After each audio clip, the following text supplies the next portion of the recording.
Après avoir assisté à la pièce de théâtre Rue du Plessis, ma petite noirceur, et aussi d'avoir lu l'œuvre écrite, j'ai pu être en mesure de vraiment créer une analyse comparative entre l'œuvre scénique et écrite. Tout d'abord, le thème de la violence est présenté de manière plutôt semblable entre le roman et la pièce de théâtre. Parce qu'en parlant plus des ressemblances, là, la violence est vraiment projetée d'une manière psychologique et familiale.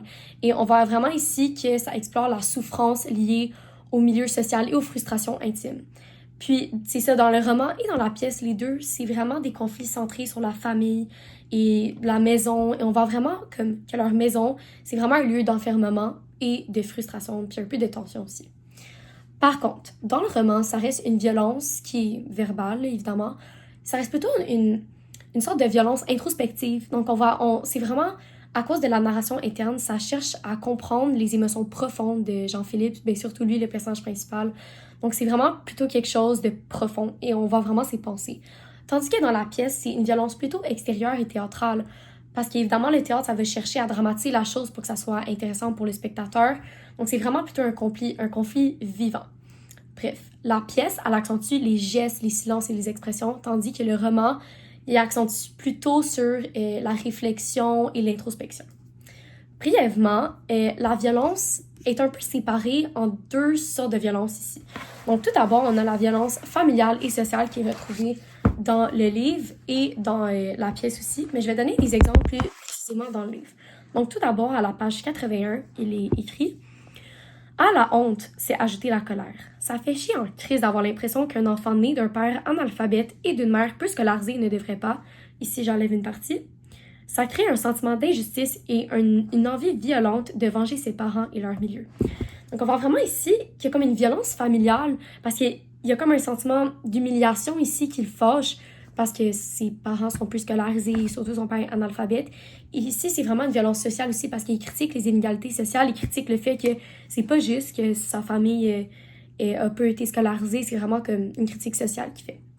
Mais il y a aussi la violence symbolique et la critique sociale, ainsi qui vient, mais plutôt les deux ensemble. Donc, je cite à la page 191. « Écrire cela est violent. Je trouve même si c'est vrai. Bref, j'ai envie de vous dire que vous méritez de sortir de votre petite noirceur de la rue du Plessis et de vivre vous aussi votre révolution. » Donc, il met vraiment un symbole ici de la petite noirceur. Il accentue en fait le titre de l'œuvre en disant que c'est comme toute une petite place, toute sombre en fait, que c'est de dire. Puis lui, ce qu'il veut dire, c'est vraiment vivez votre révolution. Puis on voit aussi ici le type de violence un peu de se venger. Il écrit même lui-même, écrire cela est violent. Pour continuer, en lien avec la mise en scène de l'émission radiophonique durant la pièce, celle-ci a selon moi été créée pour faire un lien direct entre l'auteur et le public. Donc tout d'abord, la mise en scène, ça transforme vraiment le spectateur en auditeur actif. Parce qu'on écoute directement Jean-Philippe Plot parler de sa vie, ce qui renforce vraiment l'authenticité. Puis c'est comme s'il est chaleureux avec nous, ça devient plutôt intime. Aussi, ça met vraiment en valeur la voix intérieure et les réflexions de l'auteur, sans nécessairement que ça soit des longues descriptions linéaires. Donc on peut vraiment voir ses pensées, ce qu'il pense profondément avec ses émotions, et ça offre vraiment une fluidité narrative. Ensuite, l'émission radiophonique, ça crée aussi un méta-récit. Parce que non seulement on écoute Jean-Philippe parler, ben en fait, on n'entend pas juste son histoire, on entend aussi comment il raconte. Donc ça l'ajoute vraiment une dimension réflexive et critique. Pour continuer, après avoir écouté l'épisode Hommage à Serge Bouchard de l'émission C'est fou, je trouve que dans la pièce du Plessis, ils ont vraiment bien repris comme les codes et l'esprit d'une véritable émission de radio. Parce que tout d'abord, dans l'épisode, Jean-Philippe, lui, il rend hommage à Serge Bouchard et c'est vraiment comme un ton posé, intime et réfléchi. Puis lui, il s'adresse directement à l'auditeur, comme s'il parlait avec une atmosphère super calme et sincère, comme personnellement.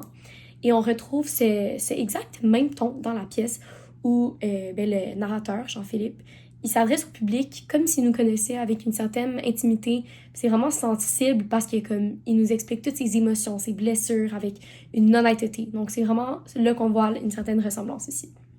De plus, dans la pièce, en fait, ça reprend la même structure sonore et narrative.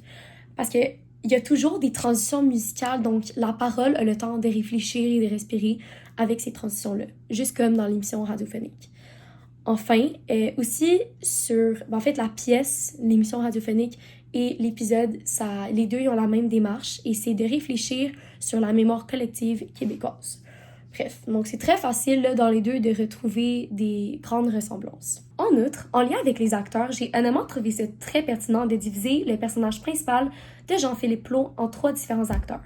Parce que tout d'abord, ça nous a permis de voir visuellement les 3 différentes facettes de sa vie, donc son enfance, son adolescence et sa vie adulte. Et ces différentes phases, ça nous a permis de comprendre plus facilement la chronologie de l'histoire, comparé au livre qu'on voit Jean-Philippe Plot, un autre Jean-Philippe Plot, mais ça devient un peu mélangeant, donc quand on le voit visuellement, c'est beaucoup plus simple.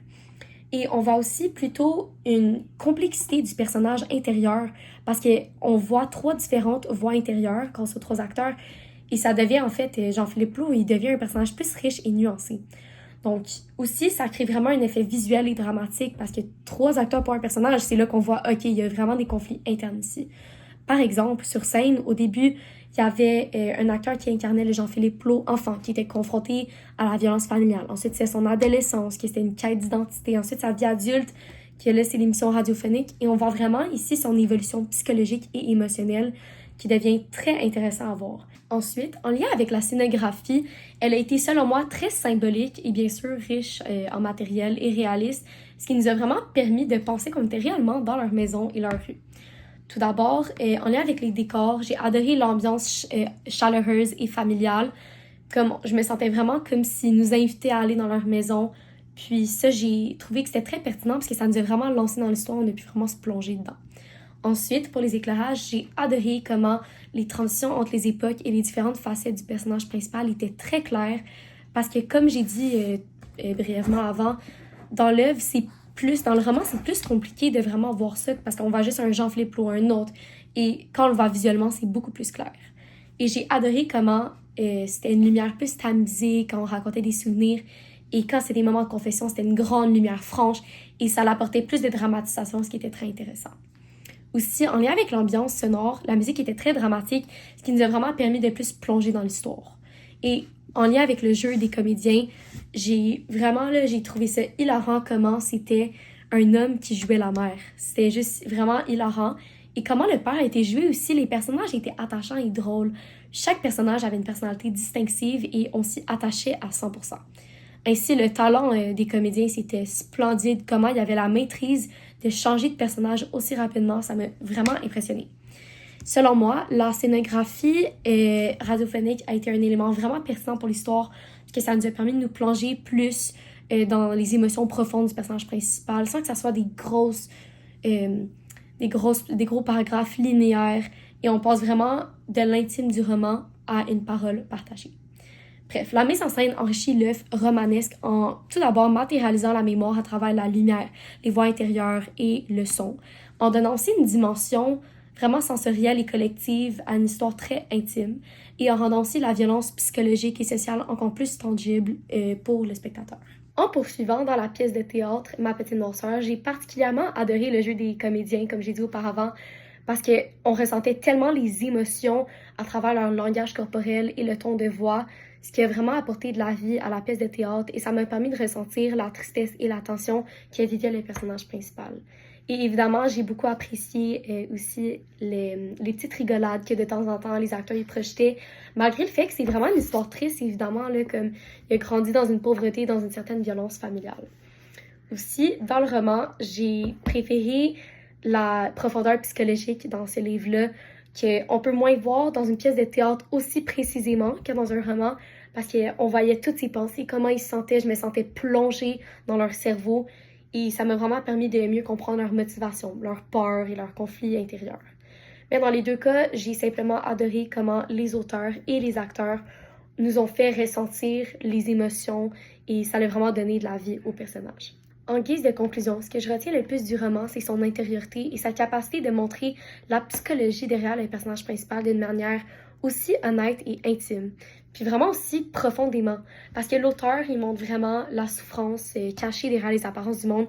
Et cela m'a vraiment touchée parce que c'est fou comment il y a des silences derrière les blessures familiales qu'on ne voit pas tout le temps.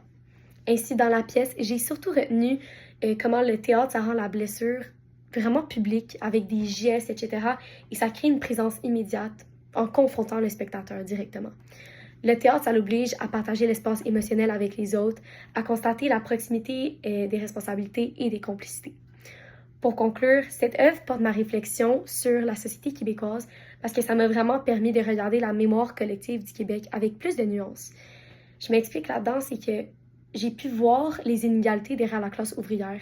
Et j'ai réalisé aussi que, juste par exemple, le fait que mes parents, moi, ils sont scolarisés, ça m'a fait réaliser comment c'est pas tout le monde qui a cette chance-là. Et j'ai juste compris qu'on doit plus apprécier ce qu'on a dans la vie. Et j'ai vraiment eu de l'empathie pour Jean-Philippe Paul dans la pièce et le roman.